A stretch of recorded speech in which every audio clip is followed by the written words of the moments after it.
Chapitre 1er, les sauvages. Enfin, voilà l'été.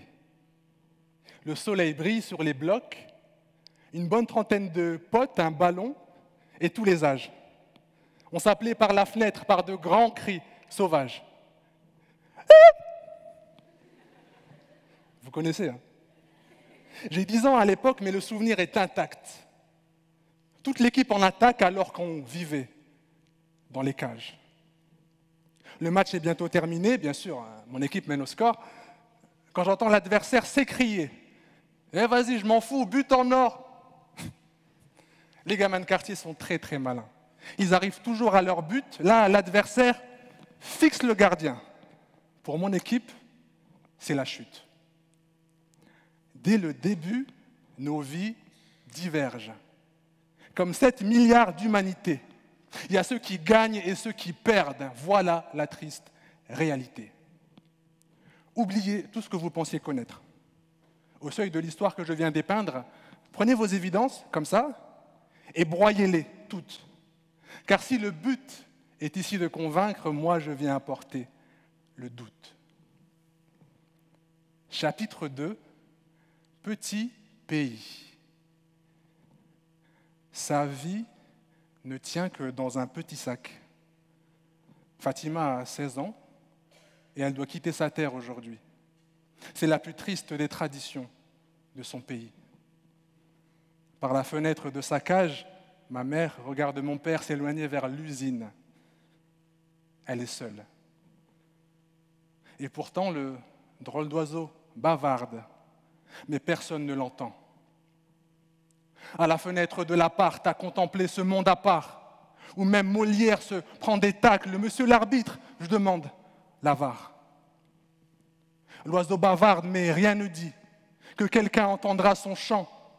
Maman a le mal du pays, mais dit qu'elle va bien face aux gens. Mais les gens sont fourbes et s'en foutent. Des gens comme elle, entre le raston du 6e et l'autre qui fait tourner son four. Entre la jalousie du bled et celle des tours, elle n'a donné que de l'amour, elle n'a reçu que de la haine. Donc oui, c'est fou, mais je le dis, on ne partage pas la même réalité car on n'a pas les mêmes vies. Mais vas-y, je tourne la page.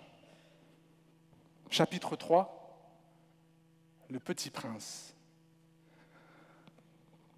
Ma vie ne tient que dans un petit sac. Petit, j'ai perdu sur le terrain.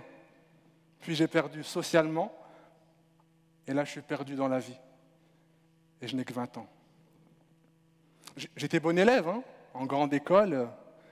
Et au moment où tout s'envole, c'est là que la santé décolle. Vous savez, quand tout s'écroule, on doute de tout. Absolument tout. Et on imagine aussi, surtout.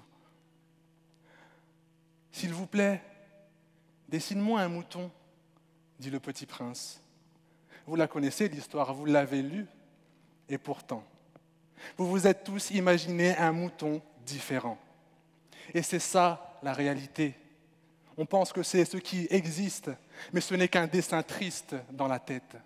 Et pour chacun, il est unique. Alors oui, je suis fou, comme vous, d'une folie ordinaire, hein, cette folie qui nous guette toutes et tous, aux frontières de l'imaginaire quand on souffre. Vous la connaissez, hein, cette angoisse qui nous hante et nous tient éveillés jusqu'à l'heure où l'oiseau chante. Alors non, on ne partage pas la même réalité car je suis seul, comme tout le monde. Mais vas-y, je tourne la page, car il faut bien continuer à vivre, n'est-ce pas? Alors j'imagine, les pieds au bord du lac, cocktail au bord des lèvres. Le réveil nous rattrape. La belle vie n'était qu'un rêve. Imaginez, regarder son téléphone avant même sa dulcinée, dire « je t'aime » pour la forme et douter pour de vrai. Personne ne parle dans le métro sur les selfies de faux sourires. Rêve de jeunesse dans le rétro, la vie est courte, il faut courir. Quitter l'école ou faire de longues études, de quelle santé me parles-tu? Là où je vis, le travail tue. Se divertir avec du vide. Et quand l'hiver perdure, on s'écharpe pour du fric, on tire à soi la couverture. Imaginez, algorithmes et logique économique forgeant nos représentations. Est-ce qu'on appellerait ça la vie ou parlerait-on d'illusion? Le Petit Prince est asservi car rien n'est vrai. C'est un mensonge que nous partageons. Épilogue. Sa vie ne tient que dans un petit sac.